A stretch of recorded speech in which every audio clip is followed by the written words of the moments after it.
കരൂരിൽ സംഭവിച്ച ആ ദുരന്തം ഏകദേശം 30-ലധികം പേർ മരിച്ചിട്ടുണ്ട്. അതിൽ 6 ചെറിയ കുട്ടികളും 6 or 9 സ്ത്രീകളും ശേഷിക്കുന്നത് പുരുഷന്മാരുമാണ് എന്ന വിവരമാണ് പുറത്തു വന്നിരിക്കുന്നത്. അവിടെ വിജയ് പ്രസംഗം നടത്തുകയായിരുന്നു. പ്രസംഗം നടത്തുന്നതിനിടയിൽ തന്നെ ജനക്കൂട്ടത്തിന്റെ തിരക്ക് വർദ്ധിക്കാൻ തുടങ്ങി.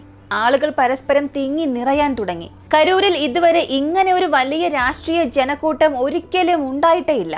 ഇതിനിടെ വിജയ് തന്റെ പ്രസംഗം പൂർത്തിയാക്കാതെ പകുതിയിൽ വെച്ച് തന്നെ അവസാനിപ്പിച്ചു. കാരണം അവിടെ നിരവധി പേർക്ക് ബോധം നഷ്ടപ്പെടുന്നത് പോലെ തോന്നി. ഇതിനിടെ 2 ആംബുലൻസ് വളരെ വേഗത്തിൽ പോകുന്നതും കണ്ടു. ഏകദേശം ഒരു 6 or 9 വയസ്സുള്ള ഒരു കുഞ്ഞിനെ കാണാനില്ല എന്ന വാർത്തയും വന്നിരുന്നു. ആദ്യം വിജയ് പോലീസ് ഉദ്യോഗസ്ഥർക്ക് നന്ദി പറഞ്ഞുകൊണ്ടാണ് തന്റെ പ്രസംഗം ആരംഭിച്ചത്.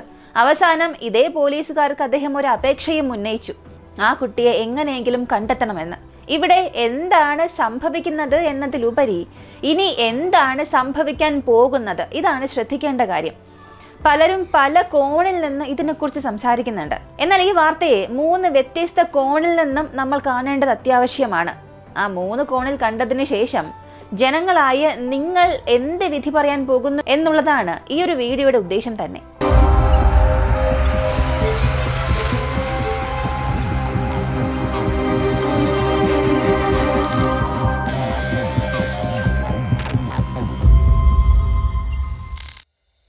ആദ്യത്തെ കാര്യം എന്തെന്നാൽ, കരൂരിൽ വിജയ് പ്രസംഗം നടത്തി, ഒരു പ്രചാരണം നടത്തി. ഈ പ്രചാരണത്തിന് വിജയ് ആവശ്യപ്പെട്ട സ്ഥലമാണോ അദ്ദേഹത്തിന് നൽകിയത് എന്ന് ചോദിച്ചാൽ ഇല്ല, മറ്റൊരു സ്ഥലമാണ്. അധിക സ്ഥലം ആവശ്യപ്പെട്ടു. ഏകദേശം ഒരു 10,000-60,000 പേർ വരെ വരാൻ സാധ്യതയുണ്ട്, ഒരു വലിയ പ്രദേശം വേണമെന്ന് ആവശ്യപ്പെട്ടു. പക്ഷെ നൽകിയത് ചെറിയ സ്ഥലം. നൽകിയ സ്ഥലം നിങ്ങൾ നോക്കിയാൽ മനസ്സിലാക്കാൻ കഴിയും. അതൊരു നീളമുള്ള പ്രദേശമാണ്, ചുരുങ്ങിയ ഇടം. അതിപ്പോഴെന്നല്ല, മുൻപ് അദ്ദേഹം പ്രചാരണം നടത്തിയ സ്ഥലങ്ങൾ പോലും ഇങ്ങനെ വളരെ ചെറുതും നീളമേറിയ പ്രദേശവുമാണ്. വിജയ് പാർട്ടിയിലുള്ള അംഗങ്ങൾ തന്നെ പലയിടങ്ങളിൽ ഇതിനെക്കുറിച്ച് പറഞ്ഞിട്ടുണ്ട്. ശരി, ഇവരിങ്ങനെയൊക്കെ പറയുന്നുണ്ടല്ലോ, അങ്ങനെയാണെങ്കിൽ കുറച്ചുകൂടെ വലിയ സ്ഥലം നൽകാനുള്ള പദ്ധതികൾ ഗവൺമെന്റിൽ ഉണ്ടായിരുന്നോ ഇല്ലയോ എന്നുള്ളത് അവർ പറഞ്ഞാലേ അറിയാനും സാധിക്കൂ. അല്ലെങ്കിൽ വിജയുടെ പാർട്ടി തന്നെ അത് പറയേണ്ടതും അത്യാവശ്യമാണ്. പക്ഷേ ഈ പാർട്ടിയിലുള്ളവർ പറയുന്നത്, ഞങ്ങൾ ചോദിച്ച സ്ഥലം ലഭിച്ചില്ല. ഒരു പക്ഷെ അത്തരമൊരു സ്ഥലം ലഭിച്ചിരുന്നെങ്കിൽ ഇത്രയും വലിയൊരു അപകടം സംഭവിച്ചിട്ടുണ്ടാകില്ല എന്നാണ്. ശരി, അങ്ങനെയാണെങ്കിൽ അവർ ചോദിച്ച സ്ഥലം എന്തുകൊണ്ട് നൽകണം? ഇതാണ് അടുത്തൊരു ചോദ്യം. കഴിഞ്ഞ 2 വർഷത്തെ വിജയുടെ പ്രചാരണ കൂട്ടം വെച്ചൊക്കെ നോക്കുമ്പോൾ കരൂരിൽ ഇങ്ങനെ ഒരു പ്രചാരണം നടത്തുമ്പോൾ അവിടെയുള്ള ജനക്കൂട്ടം അതിലും വലുതായിരിക്കുമെന്ന് ഇന്റലിജൻസ് വകുപ്പ് റിപ്പോർട്ട് ചെയ്തിരിക്കേണ്ടതാണ്. കാരണം ഇന്റലിജൻസ് വകുപ്പിലെ ഉദ്യോഗസ്ഥർക്ക് ഇത്തരം കാര്യങ്ങൾ മുൻകൂട്ടി തന്നെ കണക്ക് കൂട്ടാൻ അറിയാം. അങ്ങനെയുള്ള ഇന്റലിജൻസ് ഉദ്യോഗസ്ഥർ തീർച്ചയായും തമിഴക സർക്കാരിന് ഒരു റിപ്പോർട്ട് നൽകിയിട്ടുണ്ടാകണം. തീർച്ചയായും ഇതൊരു വലിയ കൂട്ടമാകാനുള്ള സാധ്യതയുണ്ടെന്ന്. എന്നാൽ അങ്ങനെ സംഭവിച്ചിട്ടുണ്ടോ എന്ന് ചോദിച്ചാൽ അതിനും ഉത്തരമില്ല. ശരി, ഈ ഒരു ജനക്കൂട്ടം എപ്പോഴാണ് അതൊരു വലിയ അപകടമായി മാറിയത്? വിജയ് തന്റെ പ്രസംഗം അവസാനിപ്പിക്കാൻ പോകുന്ന സമയത്താണ് ജനങ്ങളുടെ തിരക്ക് ഒരു അപകടകരമായി മാറാൻ തുടങ്ങിയത്. ഈ സമയത്ത് തന്നെ പെട്ടെന്ന് കറണ്ട് കട്ട് ചെയ്യുകയും ചെയ്തു. അവിടെ ഉണ്ടായിരുന്ന കണ്ടുനിന്നവർ പറഞ്ഞത്, കറണ്ട് കട്ടായതോടുകൂടി വിജയ് സംസാരിക്കുന്നത് കേൾക്കാൻ പോലും കഴിയാത്തൊരവസ്ഥയായി. അങ്ങനെ വളരെ ദൂരെ നിന്നിരുന്നവരെല്ലാം അടുത്തേക്ക് വരാൻ തുടങ്ങി, മുന്നിലേക്ക് പുഷ് ചെയ്ത് വരാൻ തുടങ്ങി. മുന്നോട്ട് വരുംതോറും വീണ്ടും ജനങ്ങളുടെ തിക്കും തിരക്കും വർദ്ധിക്കാൻ തുടങ്ങി. ഈ ഒരു സാഹചര്യത്തിലാണ് 30-ലധികം പേരുടെ ജീവൻ നഷ്ടമായത് എന്നാണ് വിജയ് പാർട്ടിയിലുള്ളവർ പറയുന്നത്. ഇനി ഈ വിജയ് പാർട്ടിക്ക് എതിരെ സംസാരിക്കുന്നവരും ഉണ്ടാകണമല്ലോ. അവർ പറയുന്ന ഒരു വാദം, ഇദ്ദേഹം 2 മണിക്കേ വരേണ്ടതായിരുന്നു, പക്ഷെ വരുന്നത് വളരെ വൈകിയാണ്. ഒരു 5 മണിക്കൂർ 6 മണിക്കൂറൊക്കെ വൈകി വരികയാണ്. അങ്ങനെ വരുന്നത് കൊണ്ട് തന്നെ അവിടെയുള്ളവർക്ക് ഭക്ഷണമോ വെള്ളമോ ഒന്നും ലഭിക്കുന്നില്ല. അതാണ് ഈ തിരക്കിനെ തന്നെ വീണ്ടും വഷളാക്കിയത്. ഇതിനകം ബുദ്ധിമുട്ടിയിരിക്കുന്ന ജനങ്ങൾ ആ സമയത്ത് വിജയി വന്നപ്പോൾ എല്ലാവരും തിരക്കിട്ട് അങ്ങോട്ടേക്ക് ഓടാൻ തുടങ്ങി. അപ്പോൾ വീണ്ടും ജനങ്ങളുടെ തിരക്ക് വർദ്ധിച്ചു. ഇതിന് തീർച്ചയായും വിജയുടെ പാർട്ടി തന്നെ ഉത്തരവാദിത്വം ഏറ്റെടുക്കണമെന്നാണ് ഇവർക്ക് എതിരെയുള്ളവർ പറയുന്നത്. പോരാത്തതിന് തമിഴക വെற்றிക്കഴകം എന്ന ഈ ഒരു പാർട്ടിയിലെ വിജയെ അറസ്റ്റ് ചെയ്യണമെന്നുള്ളതാണ് അടുത്തൊരു അഭിപ്രായം. ഒരു നേതാവ് ജനക്കൂട്ടത്തെ നിയന്ത്രിക്കാൻ പരാജയപ്പെട്ടു, പകരം വലിയൊരു പ്രചാരണ കൂട്ടം തന്നെ വിളിച്ചുകൂട്ടി. ഇത് വലിയ പ്രശ്നം തന്നെയല്ലേ? ഇതൊരു രാഷ്ട്രീയ യോഗമാണോ? ഇങ്ങനെയൊക്കെ സംഭവിക്കുമെന്ന് ഞങ്ങൾക്ക് നന്നായി തന്നെ അറിയാമായിരുന്നു. അതുകൊണ്ടാണ് പോലീസ് 1008 നിയന്ത്രണങ്ങൾ ഏർപ്പെടുത്തിയത്. അവയെല്ലാം ലംഘിച്ചാണ് വീണ്ടും കൂട്ടം തടിച്ചുകൂടിയത്. അതുകൊണ്ടാണ് ഇങ്ങനൊരു അപകടം സംഭവിച്ചത്. ഇതൊരു കൊലപാതകമാണ് എന്ന് വിജയ് പാർട്ടിക്കെതിരെയുള്ള ഭരണകക്ഷിയിലുള്ളവർ പറയുന്നു. അടുത്തത് 3ാമത്തെ പക്ഷം പറയുന്നത്, ഇത് രാഷ്ട്രീയക്കാരുടെ ഒരു കളി തന്നെ എന്നാണ്. അതായത് മുഖ്യമന്ത്രി ഉടൻ തന്നെ ട്വീറ്റ് ചെയ്യുന്നു, വളരെ ദുഃഖകരമെന്ന്. മുൻ മന്ത്രിയായ സെന്തിൽ ബാലാജിയെ ഉടൻ തന്നെ ആശുപത്രിയിലേക്ക് ചെന്ന് നോക്കാൻ ആവശ്യപ്പെടുന്നു. കരൂരിൽ എന്ത് പ്രശ്നമാണ്, അത് പരിഹരിക്കാൻ ആവശ്യപ്പെട്ടതായും അദ്ദേഹം വന്നതായും ആശുപത്രിയിൽ ചെന്ന് രോഗികളെ സന്ദർശിച്ചുവെന്നും വാർത്തകൾ ഇങ്ങനെ ഓരോന്നായി പുറത്തു വരുന്നുണ്ട്. പിന്നീട് ഈ അതിമുഖ എന്ന കക്ഷിയിലെ വിജയ് ഭാസ്കർ എന്ന ഒരു വ്യക്തിയും അകത്തേക്ക് പോവുകയാണ്. ഇവരെല്ലാവരും അവിടെ ചെന്ന് അവിടെ നിൽക്കുന്നു. എല്ലാവരും അനുശോചന സന്ദേശം അറിയിക്കുന്നു. നമ്മുടെ പ്രധാനമന്ത്രി നരേന്ദ്രമോദി പോലും അനുശോചനം അറിയിക്കുന്നു. തമിഴ് രാഷ്ട്രീയക്കാരെല്ലാം ഇങ്ങനൊരു അപകടം സംഭവിച്ചു, ഇത്രയേറെ പേർ മരിച്ചു, ഇങ്ങനെ എല്ലാവരും അവരുടെ ഭാഗത്തുള്ള അനുശോചനം അറിയിക്കുന്നുണ്ട്. ഇതിനെ ചൂണ്ടിക്കാണിച്ചുകൊണ്ട് മറ്റൊരു കൂട്ടം പറയാൻ തുടങ്ങിയത്, ഇത്രയേറെ പേർ അനുശോചനം അറിയിച്ചു, ആർക്കെതിരെയാണോ വിജയ് സംസാരിച്ചത്, പ്രചാരണം വിളിച്ചു കൂട്ടിയത്, അവരെല്ലാം ഇപ്പോൾ അനുശോചനം അറിയിക്കുന്നു. പക്ഷെ ഇതിനെല്ലാം കാരണമായ ഒരു വ്യക്തി AC മുറിയിൽ പോയി വിശ്രമിക്കുന്നുവെന്നാണ് പറഞ്ഞത്. സത്യത്തിൽ ഇവിടെ ആരെയും കുറ്റം പറയാൻ ആഗ്രഹിക്കുന്നില്ല. സത്യത്തിൽ ഇതാണ് സംഭവിച്ചത്, ഇതാണ് കള്ളം. ഇതൊക്കെ ജനങ്ങൾ മനസ്സിലാക്കണം. ജനങ്ങൾ തന്നെയാണ് ഇതൊക്കെ തീരുമാനിക്കേണ്ടതും. സത്യത്തിൽ ഈ ഒരു സംഭവത്തിൽ വലിയൊരു പങ്ക് വഹിച്ചത് അഹങ്കാരം തന്നെയാണ്. ഭരിക്കുന്ന കക്ഷിയുടെ ഈഗോ, അധികാരത്തിലേക്ക് വരാൻ ആഗ്രഹിക്കുന്നവർ, അല്ലെങ്കിൽ ഭരണം പിടിച്ചെടുക്കാൻ ആഗ്രഹിക്കുന്ന തമിഴ്നാട് വിജയ് കഴകത്തിന്റെ അഹങ്കാരം, ഇവ രണ്ടുപേരും തമ്മിലാണ് ഇപ്പോഴുള്ള ഈ ഒരു ഏറ്റുമുട്ടൽ നടക്കുന്നത്. ഈ രണ്ടുപേർക്കും ഇടയിൽ നടക്കുന്ന ഈ ഒരു പ്രശ്നത്തിൽ ഭരണകക്ഷിക്ക് അനുകൂലമായിട്ടുള്ളവർ പറയുന്നത്, വിജയെ അദ്ദേഹത്തിന്റെ മാളികയിൽ നിന്നും പുറത്തേക്ക് വരാൻ ആവശ്യപ്പെടുക, അയാൾ ഇറങ്ങി വന്ന് ജനങ്ങളോട് സംസാരിക്കട്ടെ എന്ന്. ഇതൊക്കെ പറഞ്ഞത് ഭരണകക്ഷിയിലുള്ള വളരെ പ്രധാനപ്പെട്ട വ്യക്തിയായ RS ഭാരതി, സെന്തിൽ ബാലാജി, ഉദയനിധി സ്റ്റാലിൻ, സുബ്രഹ്മണ്യൻ, ശേഖർ ബാബു, ഇവരെല്ലാവരും ഈ ഒരു വാക്ക് ഡയറക്റ്റ് അല്ലെങ്കിൽ ഇൻഡയറക്റ്റ് ആയി പറയുന്നുണ്ട്. അദ്ദേഹത്തെ പുറത്തു വരാൻ ആവശ്യപ്പെടുക, ജനങ്ങളെ സന്ദർശിക്കട്ടെ, ജനങ്ങളോട് സംസാരിക്കട്ടെ. വിജയ് തന്റെ കൊട്ടാരത്തിൽ ഇരുന്നു കൊണ്ട് വർക്ക് ഫ്രം ഹോം രാഷ്ട്രീയമാണ് ചെയ്തുകൊണ്ടിരിക്കുന്നത്. അങ്ങനെ ഒരു പുതിയ ട്രെൻഡ് സെറ്റ് ചെയ്യുകയാണ്. ഇങ്ങനെ പറഞ്ഞ് ഇതിനെ മറ്റൊരു പ്രശ്നത്തിലേക്ക് കൊണ്ടുപോവുകയാണ്. സത്യത്തിൽ ഇത് വിജയെ മാത്രം ബാധിക്കുമെന്ന് നിങ്ങൾ കരുതുന്നുണ്ടോ? തീർച്ചയായും ഇല്ല. ഇത് പലരുടെയും അഹങ്കാരത്തെ സ്പർശിക്കും. വർക്ക് ഫ്രം ഹോം രാഷ്ട്രീയം എന്ന് പറയുന്നു, വീട് വിട്ട് പുറത്തേക്ക് വരുന്നില്ല എന്നും പറയുന്നു.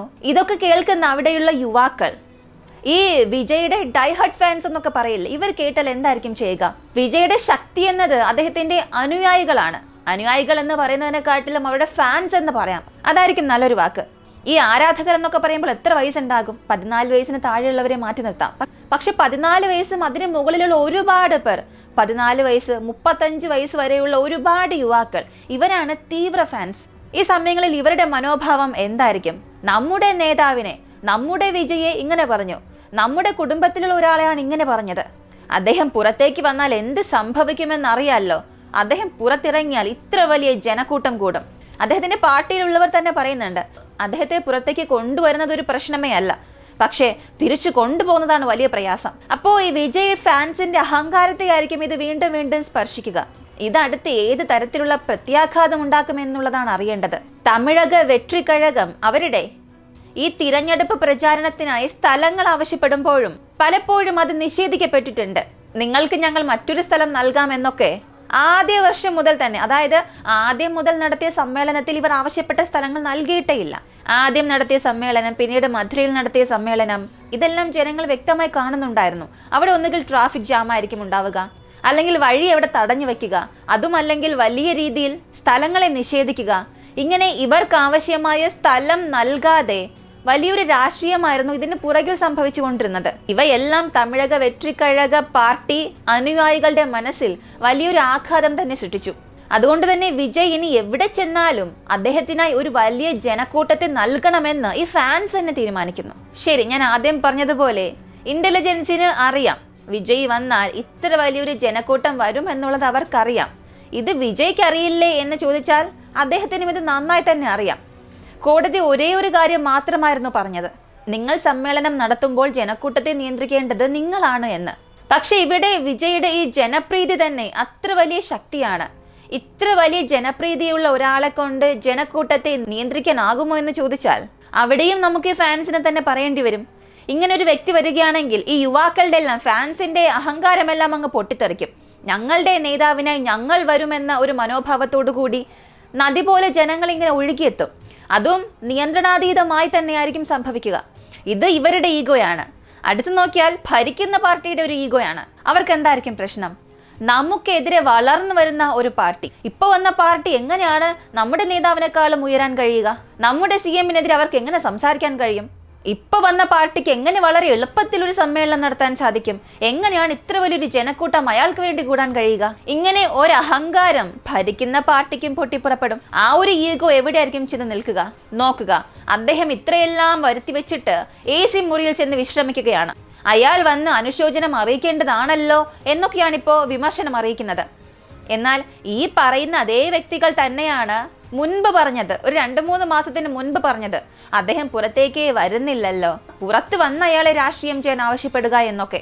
അതുകൊണ്ട് തന്നെ പിന്നെ വിജയ് പുറത്തേക്ക് വന്നു. താൻ പുറത്തേക്ക് വന്നാൽ ഇത്ര വലിയ ജനങ്ങൾ കൂടുമെന്ന് നന്നായി തന്നെ അറിയാം. അതുകൊണ്ടാണ് പുറത്തേക്ക് വരാത്തത്. പക്ഷെ ഇവരെല്ലാം നിർബന്ധിപ്പിച്ച് പുറത്തേക്ക് കൊണ്ടുവന്നു.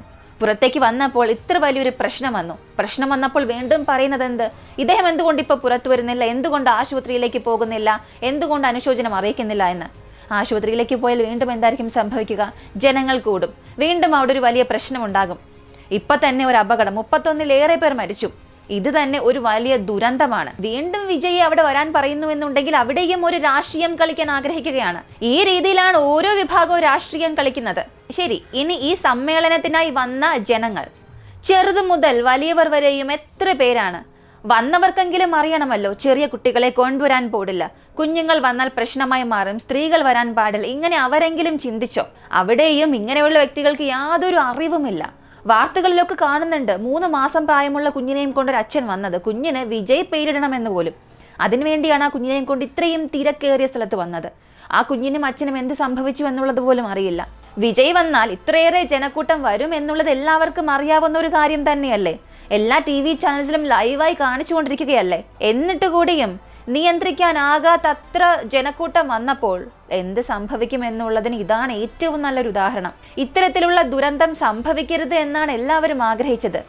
പക്ഷെ ഇപ്പോ ഈ സംഭവിച്ച ദുരന്തത്തെ 2 പാർട്ടികളും രാഷ്ട്രീയത്തിനായി ഉപയോഗിക്കും. ഇതാണ് ഏറ്റവും ഭയപ്പെടുത്തുന്ന ഒരു കാര്യം. ഈ അപകടം ആരാണ് ഉണ്ടാക്കിയത്? ആരാണിത് സൃഷ്ടിച്ചത്? ഇതിന് കാരണം ആരാണ്? ഇങ്ങനെയുള്ള പല കോണിൽ നിന്നും ഇതിനെ കാണണം. അല്ലു അർജുൻ അഭിനയിച്ച പുഷ്പ 2 റിലീസ് സമയത്ത് പോലും സമാനമായൊരു ജനക്കൂട്ടം ഉണ്ടായി. ഒരാൾ മരിക്കുകയും ചെയ്തു. അതിന് അല്ലു അർജുനെ അറസ്റ്റും ചെയ്തിരുന്നു. ഇപ്പോൾ അതേ അവസ്ഥയാണ് വിജയും നേരിടുന്നത്. വിജയ് അറസ്റ്റ് ചെയ്യാൻ ആവശ്യമായ എല്ലാ കാര്യങ്ങളും തീർച്ചയായും നടക്കും, ഭരണകക്ഷി ചെയ്യും. എന്നാൽ അദ്ദേഹത്തെ അറസ്റ്റ് ചെയ്താൽ അതിന്റെ ഫലമായി എന്ത് സംഭവിക്കും എന്നുള്ളത് പോലും ചിന്തിക്കാൻ കഴിയാത്തൊരു കാര്യമാണ്. അപ്പോൾ ഇവിടെ ഒരു വലിയ രാഷ്ട്രീയ സംഘർഷം ഇതിനെ ചുറ്റിപ്പറ്റി നടക്കാൻ പോവുകയാണ്. കരൂരിൽ നടന്ന ഈ ഒരു ദുഃഖവാർത്ത തീർച്ചയായും 1-2 ദിവസത്തിൽ മറന്നു പോകുന്ന ഒരു വാർത്തയേ അല്ല. അതൊരു വലിയ രാഷ്ട്രീയ തീയായി തന്നെ മാറും. ഞാനീ പറയുന്നത് 2 വശത്തുമാണ്. ദയവ് ചെയ്ത് ഇത് രാഷ്ട്രീയമാക്കി മാറ്റരുത്. ഇവിടെ സംഭവിച്ച ഈ പ്രശ്നങ്ങൾ, ഇവിടെ സംഭവിച്ച ഈ ലംഘനങ്ങൾ, ഇതെല്ലാം കണ്ടെത്തി പ്രശ്നം എങ്ങനെ പരിഹരിക്കാം എന്നുള്ളത് നോക്കുക. മരിച്ചവർക്ക് ഒരല്പം ബഹുമാനം നൽകുക. അവിടെയും ചെന്ന് ഞാൻ രാഷ്ട്രീയം ചെയ്യും, ഞാനാണ് വലിയവൻ, എന്തുകൊണ്ട് അവൻ അങ്ങനെ ചെയ്തു, എന്നെ എതിർത്ത് അവൻ ഇങ്ങനെയൊക്കെ ചെയ്യുമോ, ഇങ്ങനെ ഒരു പബ്ലിസിറ്റിക്ക് വേണ്ടി ഒരു സ്റ്റണ്ട് ചെയ്യാൻ നിന്നാൽ ഈ മരിച്ചവർക്ക് എന്താണ് വാല്യൂ? മുൻപ് രജനികാന്ത് രാഷ്ട്രീയത്തിൽ വരാൻ പോകുന്ന സമയത്തൊക്കെ, അല്ലെങ്കിൽ അദ്ദേഹം രാഷ്ട്രീയത്തിലേക്ക് വരും എന്നുള്ള ചർച്ചകൾ നടക്കുന്ന സമയത്ത് പൊതുവേദിയിൽ വെച്ച് തന്നെ അദ്ദേഹം ഒരു കാര്യം പറഞ്ഞു. അത് ഒരു കൊറോണ സമയമായിരുന്നു. എനിക്ക് പാർട്ടി തുടങ്ങണമെന്നുണ്ട്, പക്ഷെ ഞാൻ പുറത്തേക്ക് ഇറങ്ങിയാൽ ജനങ്ങൾ വരും, ഇതൊരു കൊറോണ സമയമാണ്, തൊട്ടാൽ കണ്ടാൽ തന്നെ വൈറസ് പടരുന്ന ഒരു കാലഘട്ടം. അപ്പോഴാണ് അദ്ദേഹം ഇത് പറഞ്ഞത്. എന്നെ കാണാൻ വരുന്ന ജനക്കൂട്ടത്തിനിടയിൽ വൈറസ് പടർന്നാൽ അത് എത്ര പേരുടെ ജീവനായിരിക്കും എടുക്കുക?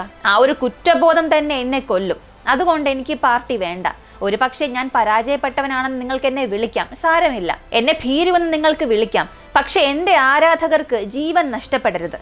ഇത് പറഞ്ഞപ്പോൾ പലരും അദ്ദേഹത്തെ വിമർശിച്ചുകൊണ്ട് കളിയാക്കി ചില കാര്യങ്ങൾ പറഞ്ഞു. അയാൾ ഭയന്ന് വിറച്ച് പിന്നിലേക്ക് ഓടി എന്നൊക്കെ കളിയാക്കി ഒരുപാട് വിമർശനങ്ങൾ വന്നിരുന്നു. പക്ഷെ യഥാർത്ഥത്തിൽ അദ്ദേഹം ഭയന്നത് ഇതുപോലൊരു സ്ഥിതി, നിയന്ത്രിക്കാനാകാത്ത ജനക്കൂട്ടം, അങ്ങനൊരു വലിയ ദുരന്തം വരരുത് എന്നതിനു വേണ്ടിയാണ്. അതിനുവേണ്ടിയാണ് അദ്ദേഹം ഭയന്നത്. കാരണം ഇതിനേക്കാളും വളരെ ക്രിട്ടിക്കൽ സമയമായിരുന്നു ആ കൊറോണ സമയം. അദ്ദേഹത്തിന് ഒരു വിഷൻ ഉണ്ടായിരുന്നു, ഞാൻ ഇറങ്ങിയാൽ ഇത്രയേറെ ജനക്കൂട്ടം ഉണ്ടാകും, നിയന്ത്രിക്കാനാകില്ല, അതൊരു വലിയ പ്രശ്നമാകും, ദുരന്തമാകും, കൊറോണ വളരെ വേഗത്തിൽ സ്പ്രെഡാകും, വളരെ ജീവനുകൾ അതെടുക്കാൻ കാരണമായി മാറും. അങ്ങനൊരു കുറ്റബോധം തനിക്ക് വേണ്ട എന്നുള്ള ചിന്തയിലാണ് അദ്ദേഹം അന്ന് അങ്ങനെ ഒരു പ്രസ്താവന നടത്തിയത്. വിജയും ഇതുപോലൊരു പ്രിക്കോഷൻ എടുക്കുകയാണ്. ഞങ്ങൾക്ക് ഒരല്പം വൈഡ് ഏരിയ വേണമെന്ന് ആവശ്യപ്പെട്ടു, കുറച്ചധികം സ്ഥലം ഞങ്ങൾക്ക് നൽകണമെന്ന് ആവശ്യപ്പെട്ടു. എന്നാൽ ആ ഒരു ഏരിയ നൽകുന്നതിൽ പോലും പ്രശ്നം, അതിന് പുറകിലുള്ള രാഷ്ട്രീയം. പോലീസിനെ കൊണ്ട് എത്രമാത്രം കൺട്രോൾ ചെയ്യാൻ കഴിയും? നിയന്ത്രിക്കാനാകാത്ത യുവജനങ്ങളുടെ തിരക്കിനെ എങ്ങനെയാണ് കൺട്രോൾ ചെയ്യാൻ സാധിക്കുക? അതുകൊണ്ട് തന്നെ നിങ്ങൾക്ക് കാര്യം മനസ്സിലായിട്ടുണ്ടാകും. ഇവിടെ ആരെയും കുറ്റം പറയാൻ ആഗ്രഹിക്കുന്നില്ല. എല്ലാ ഭാഗത്തു നിന്നുള്ള വാദം കേൾക്കണം. 31 പേരുടെ ജീവൻ നഷ്ടപ്പെട്ടു. ഇനി എത്ര പേരുടെ ജീവൻ പോകുമെന്ന് അറിയില്ല. മരിച്ച എല്ലാവരുടെ ആത്മാക്കൾക്കും സമാധാനം ലഭിക്കണമെന്ന് മാത്രമേ പ്രാർത്ഥിക്കുന്നുള്ളൂ. പക്ഷെ ഇവിടെ ജനങ്ങൾക്ക് നന്മ നൽകണമെന്ന ഒരു രാഷ്ട്രീയത്തിനപ്പുറം എല്ലാവരുടെയും അഹങ്കാര രാഷ്ട്രീയമാണ് വളർന്നുകൊണ്ടിരിക്കുന്നത്.